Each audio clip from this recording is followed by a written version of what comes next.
Well, howdy do again. Here I got my last glass full of the Elevation. I've been kind of taking my time on this monstrous 11% brew.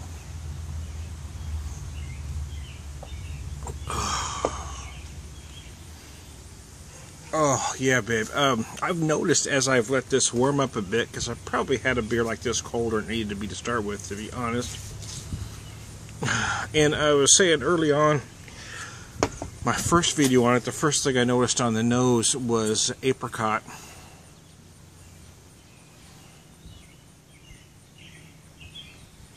And I was noticing that on the palate as well.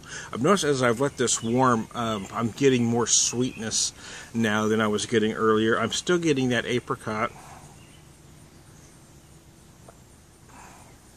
I'm also feeling some honey-like sweetness on it as well, and then it kind of gives way to the hops. But because we're dealing with so much malt, I mean, it's it seems weird to say what I'm about to say, but it does feel balanced because there is so much malt and so much hops that it doesn't feel out of whack in either direction, because it's so big in both directions. 100 IBUs, 100 plus IBUs, it says.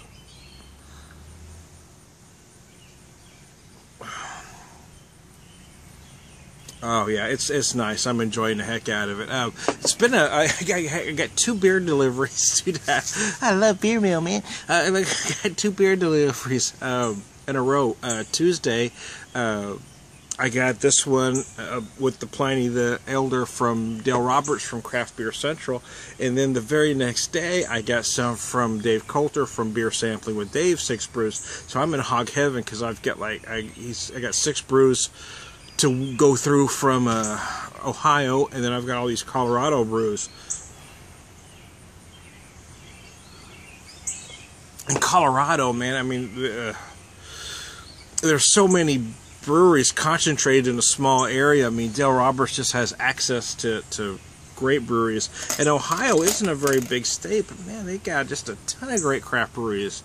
Fatheads, Brew Kettle, just to name a couple. There's more. I've got, those are the 2 that popped to mind right away. Dave also sent me a White Raja and an Old 21. Now, I've done videos for both before, but I asked him to send me the Old 21 again, because that one was when Stuart was here, so I had half a bottle, so I really wanted to drink a whole bottle. So I didn't ask for that one specifically, and I certainly don't mind drinking that White Raja again, because it was brilliant. Just hanging out on the patio yesterday. Friday I grilled. Friday I grilled turkey burgers. Yesterday we did something different altogether. But today I'm doing just regular burgers out here.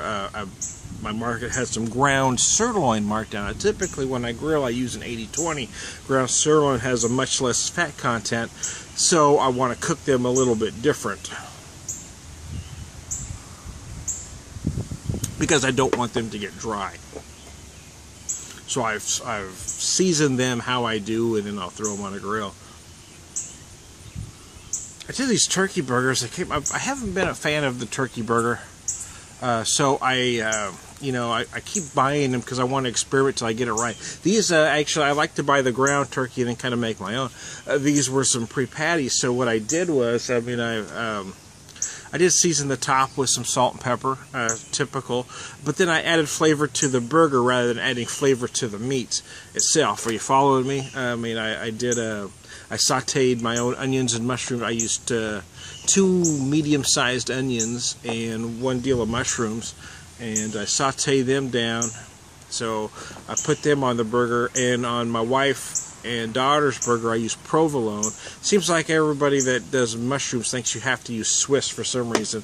I like to use provolone because they prefer provolone, but provolone actually adds more flavor as well and has more salt content, so that added flavor. When you do turkey, you've got to add flavor to what you're eating. I used lettuce. I used a red leaf lettuce. I had some garden tomatoes. Excuse me. Goodness gracious, I think I swallowed a bug. Had some heirloom garden tomatoes, so it turned out pretty well, but now I'm doing a beef burger, so there you go. This time with a Beer Whisperer. I'm enjoying this. Thanks, Dale. Wow, it's been a great weekend.